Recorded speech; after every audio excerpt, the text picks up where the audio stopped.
Welcome to the Redefine Podcast. All right, welcome back to the show. Thanks for tuning in. Today, we are actually going to continue the conversation from last week. It's going to be kind of a continuation on that, talk about the holiday and the new year.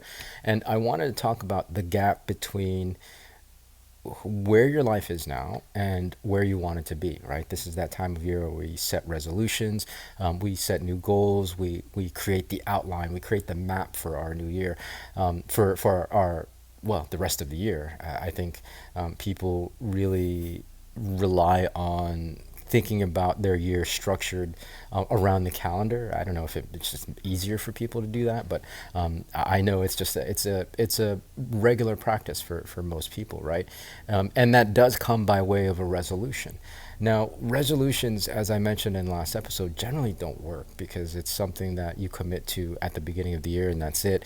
And a lot of times people stop doing what they need to do in order to achieve that resolution because of how demoralized they feel about the gap between where they are now and where they want to be, right? I know I've seen so many people that this has happened to, whether it's the New Year's or not, right? Setting a new goal and setting grand visions for themselves and then seeing that distance and that gap, instead of being inspired by that distance, there's that self-judgment, there's that demoralization, there's that even frustration and self-loathing, right? That happens as a result of just looking at the gap and feeling like you aren't measured up to that vision of who you want to be in the future. It's a crazy pattern, and I know it's one that people repeat over and over again this time of year. And so, as I mentioned in the last episode, one of the ways to avoid that is to make growth part of your daily habits, right? It's part of your lifestyle, so that it's not just something that you're stopping and starting. You're never going to get any traction that way. So really integrating personal development and personal growth into your daily habits and daily practices, and making that part of your rituals, part of your routine. It then becomes autopilot, right? And this goes for health as well, right? Where your health practice, your fitness practice, your nutritional habits, just making those little tweaks and staying consistent with those, not just setting a goal once a year, right? All right, and so really reframing the resolution to be more of a lifestyle shift that can be gradual, that can integrate one thing every week, or one new thing if it's a little bigger, and one bigger thing every month, right? Integrating things as you go, as opposed to just creating one big grand vision for yourself and then feeling like it's impossible to get there, right? The resolution, it's just the mindset around it is completely unproductive. Whereas making these little changes, integrating something new, something healthy, and a growth plan every week, these little baby steps, it adds up in the long term, and you never have to do a resolution because you're going to be on a continual growth journey. I wanted to reference a quote by I think it's Thoreau. I'm pretty sure it's Thoreau, but it's the whole thing of people living lives of quiet desperation, and for me, I love just the poeticism of that phrase, quiet lives of quiet desperation, because I think it really very aptly describes what a lot of people experience, right?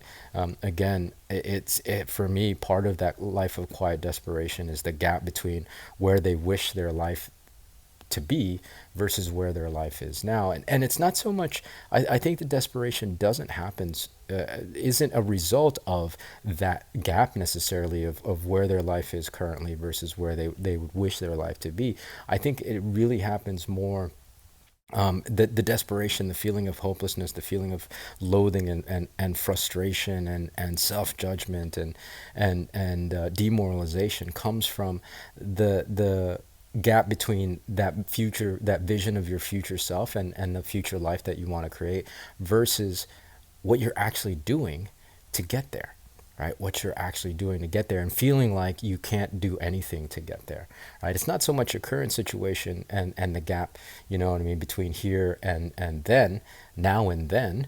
I think it's the gap between the gap between feeling like you're not you can't or are unable to do anything that will get you closer to that future self, or that you're just not doing anything in the first place, right? It's the inaction that creates the desperation, that creates the frustration and the demoralization, rather than the current situation. Because otherwise you would make a change, right? If you were really that dissatisfied with your current situation, right, you would have to make some kind of changes. If the discomfort of the current situation was great enough, was dire enough, then you would be forced to make change. However, yeah, yeah, the fact that I see people not making change, then yeah, yeah, yeah. It's not the discomfort of the current situation necessarily that creates the desperation. It's the not doing anything about it,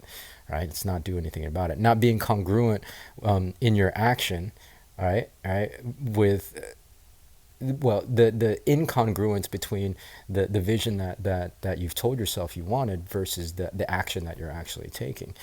So non-action is really, I think, the crux of all of this, right? Non-action is the root of these lives of quiet desperation that we're leading, and that's all what resolutions are, is non-action, right? Right? Like I think people set resolutions, and they'll go at it for a week, maybe 2 weeks, maybe even a month at most, but then they fall off, and then they go back into these lives of quiet desperation, telling themselves a narrative that, oh, I can't do it, I don't have the ability, I don't have the X, Y, and Z. So it's this non-action that leads to these lives of quiet desperation. And the reality of it is, I mean, if you just get into action, you can achieve any goal that you set for yourself. You can achieve any new outcome, and you can create any life that you want. I mean, I'm living proof of that, right? Having been, a movie theater usher prior to having any success in network marketing, I was sweeping floors, popping popcorn for minimum wage, and I was able to turn that around because I was always in action, despite the discomfort of my current situation. I think because also as a result of and driven by the discomfort of my current situation of being broke, I was always in action, and I'm still always in action now, right? And like I'm always searching for growth and expanding excuse me, my abilities, to see what else I can create, because I've just developed that habit and developed that mindset and that lifestyle. It's integrated into who I am, and integrated into my identity. So the thing to attack in a resolution, or with any goal that you've set for yourself in the new year, the thing to really attack is the non-action, right? The non-action is what creates this life of quiet desperation. And so the non-action happens because of two things. One, it's lack of skill, right? And that's really an easy one, because you can learn anything. You can learn anything from the internet, right? Like, and I get it, right? It can be scary, but it's there, and it's available. And the thing about learning is, what I want to encourage you to do is not just learn the thing. Don't just study it. Of course, implement it. One of the examples for me is podcasting. For example, take a look at this podcast. I've been in the podcasting space over 2 years now. I started in September of 2021 with my first show, The Path of the Jedi. And like, it took me months. It took me months to get the courage up enough to launch that thing, right? To make sure everything was right, like, because it was so new, and I was so inexperienced at it that it was completely scary. But I taught myself how to do it. Like, again, the resources are here on the internet, to pretty much teach yourself anything. And so once I taught myself, I put it into action. I realized it wasn't as scary as I thought it was, and I can pretty much knock out an episode, or record an episode, or up to 2 or 3 episodes in a 1 hour sitting, 1 hour recording session, and be done with it, right? Whereas those first handful of episodes for the show, those used to take me like 8 hours a piece to record, to edit, to make pretty and to make nice. Yeah, it doesn't take me that long anymore, because I mean I have the experience under my belt. The point is, you can learn anything, and part of the learning experience, right? Acquiring a new skill is learning, learning it from a knowledge base, but also learning it from an experience base as well, right? Like experiencing in the doing, you actually learn it better than just learning principle, right? Than just learning theory, because otherwise it's just theory, right? So the non-action that you're experiencing right now, if it's coming from a lack of skill, go out and attack it, and go figure out and learn those skills and implement it. Practice the thing as soon as you learn something, or even sooner, right? Like most of the things that you learn online is a step by step, right? Like whether it's online marketing, whether it's creating a social media funnel or whatever, creating a landing page, you can literally find instructions that are 1, 2, 3 step by step, and you just follow it step by step. So implement it. Don't just read the thing. Implement the thing as you go, as you're learning it, and by the time you've launched your first landing page, or your first email list, right, or your first whatever, then you will already have taken that first big leap into acquiring that skill, and then it just gets easier and easier, and you start to integrate that into your skill sets. And once you start integrating that in your skill sets, you start to gain competence and confidence, right? Your competence, as it increases with your skill set, will also increase your confidence. And that's really the second thing that creates non-action, is lack of confidence.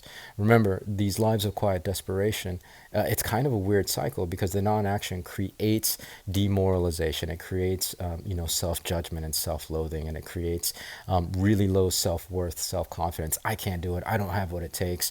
I'm not creative enough. Whatever things whatever self-punishing justifications we create about not having, about having fallen short of the result that we're wanting to create for ourselves.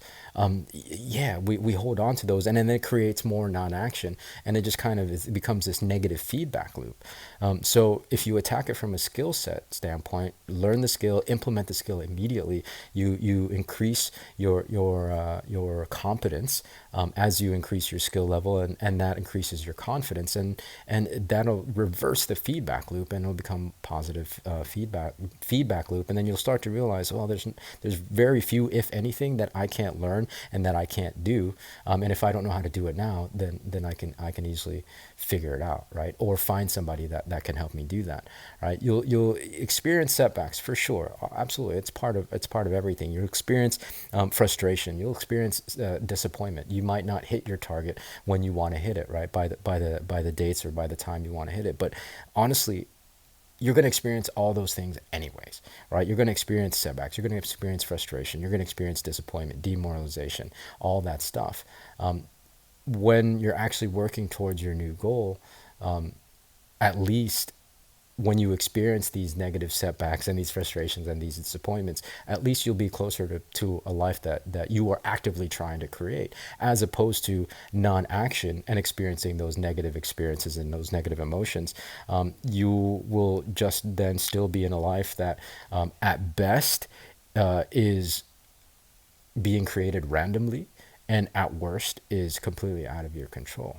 The results are completely out of your control. So you might as well take action, right? You might as well, as you set your new vision, your new goals for the new year, take action. And yes, it'll be tough. Yes, you'll be in a lot of discomfort, but at least you'll be that much closer to creating a new and better outcome, an outcome that you've set for yourself, as opposed to one that's random or created by somebody else, right? And completely out of your control. So that's it.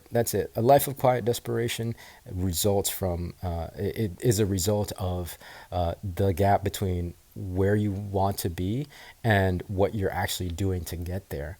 And it's the non-action that creates that negative feedback loop of demoralization, lack of confidence, self-loathing, and all that stuff. So just get into action, and the easiest thing is to attack it with acquiring new skill sets, and that will improve your competence level, which will improve your confidence, and you'll reverse the feedback loop, and it'll be more positive, and you'll find yourself getting closer and closer to creating the life that you want to create for yourself, right? So that's it. Let's stop living lives of quiet desperation. Let's take control of our own destinies. Let's take control of these feedback loops so that they're actually serving us, right? All right, so that's going to be it for this episode. Thank you for tuning in. Hopefully that helps. If you have any comments about it, leave me a comment here. If you're watching the video, you can just leave the comment down in the video. But if you're listening to the podcast version of this, come join us in our community, facebook.com/group/redefine community, and you can start a discussion there, or you can ask questions, and I'll respond to them, right? Like the community is still small enough where I can respond directly to posts and to comments and to questions and things like that. So that's it's still kind of a fun interactions there, because I can really still stay very, very much engaged. All right. Okay. So that's going to do it. Thanks for tuning in. Of course, we'll catch you with another episode very soon. So until then, be well, be safe. We'll see you in the next episode.